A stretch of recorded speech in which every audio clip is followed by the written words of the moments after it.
ওমরার শুরু থেকে শেষ পর্যন্ত কি কি কাজ করতে হয় যদি দয়া করে একটু বলতেন। ওমরার কাজগুলো খুব বেশি না, আমরা মনে করি ওমরা অনেক জটিল কোনো কাজ। ওমরা পারফর্ম করা এটা খুব সহজ একটা কাজ। সর্বপ্রথম কাজ হলো আপনার দেশ থেকে আপনি যখন যাবেন মিকাতে গিয়ে গোসল করে উত্তম রূপে হাতের চুল নখ ইত্যাদি, শরীরের চুল নখ ইত্যাদি থাকলে অবাঞ্ছিত এগুলা কেটে পরিষ্কার হয়ে ফ্রেশ হয়ে গোসল করে এহরামের কাপড়, সেলাই ছাড়া কাপড় পরবেন, পরে লাব্বাইকা উমরাতান নিয়ত করবেন। কারো পক্ষ থেকে করলে লাব্বাইকা উমরাতান আন অমুক অমুক মনে মনে নিয়ত করলে হবে, জমুকের তরফ থেকে লাব্বাইকা উমরাতান, বাস নিয়ত করে ফেললেন। এরপরে আপনি রওনা দিবেন। সাধারণত বিমানে গেলে মিকাত থেকে এহরাম পরা যায় না, তাহলে আপনি ঢাকা এয়ারপোর্ট থেকেও পড়তে পারেন, অথবা এহরামের কাপড় নিয়ে বিমানে ঘোষণা দেয় যে এখন আমরা মিকাত ক্রস করব, তখন আপনি পরে ফেলতে পারেন যদি অল্প সময় পান।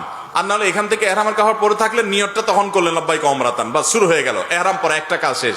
এহরাম পরার পরে আপনি তালবিয়া পড়বেন, লাব্বাইক আল্লাহুম্মা লাব্বাইক লাব্বাইক লা শারীকা লাক লাব্বাইক ইন্নাল হামদা ওয়ান নি'মাতা লাকা ওয়াল মুলক লা শারীকা লাক।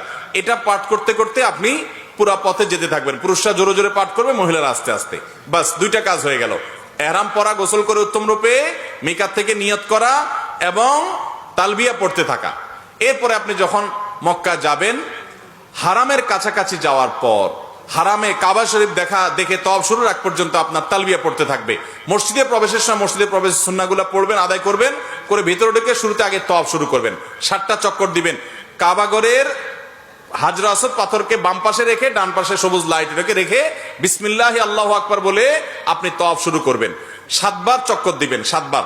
এই 7বার চক্করের প্রত্যেক চক্করে আলাদা দোয়া নেই, তবে এই চক্করে দোয়া কবুল হয়। দারুণ দোয়া কবুলের একটা জায়গা। মনে আল্লাহর কাছে যত চাওয়া সেগুলো পেশ করবেন। এবং আপনি রুকনে ইয়ামানি বলে কাবার 4টা কোণার একটা কোণাকে, অর্থাৎ হাজর আসওয়াদ পাথর যে কোণা তার আগের যে কোণাটা আছে তওয়াফ করতে যেটা তার আগে পড়বে ওইটাকে রুকনে ইয়ামানি বলে। ওই কোণা থেকে হাজর আসওয়াদ পাথর কোণা, এই দুটার মাঝখানে একটা দোয়া আছে, রব্বানা আতিনা ফিদ দুনিয়া হাসানা ওয়া ফিল আখিরাতি হাসানা ওয়া কিনা আযাবান নার। আর যেহেতু এটা আপনার তওয়াফে জিয়ারা বলে, এটা প্রথম তওয়াফ, অতএব ওমরার তওয়াফ, এই জন্য আপনি এহরামের কাপড় পুরুষরা ডান পাশের বগলের নিচ দিয়ে বাম পাশে কাঁধের উপরে ফেলবেন। এটা করবেন। এটা করে আপনি এই তওয়াফটা শেষ করবেন। এবং প্রথম কয়েকটা চক্কর আপনি জোরে দিবেন, একটু জোরে জোরে দৌড়াবেন প্রথম 3টা চক্কর। এরপরে বাকি চক্করগুলো আপনি স্বাভাবিক থাকবেন। তো এই যে তওয়াফ 7টা দিবেন আপনি, প্রত্যেকবার হাজর আসওয়াদ পাথরের কাছে আসলে হাত দিয়ে ইশারা দিয়ে আল্লাহু আকবার বলবেন, বাস। আবার আপনি দোয়া করতে থাকবেন, এভাবে 7 চক্কর দিবেন। তওয়াফ করা শেষ, আপনি মাকাম ইব্রাহিমকে সামনে রেখে অথবা হারামের যে কোনো জায়গা দাঁড়িয়ে 2 রাকাত সালাত পড়বেন। প্রথম রাকাতে সূরা কাফিরুন, দ্বিতীয় রাকাতে সূরা কুল হুয়াল্লাহ।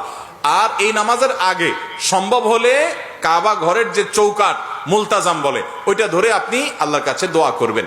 এরপরে 2 রাকাত নামাজ পড়লেন, পড়া শেষ, জমজমের পানি পান করে আপনি সাফা মারওয়া সাই করবেন। প্রথমে সাফা পাহাড়ে যাবেন।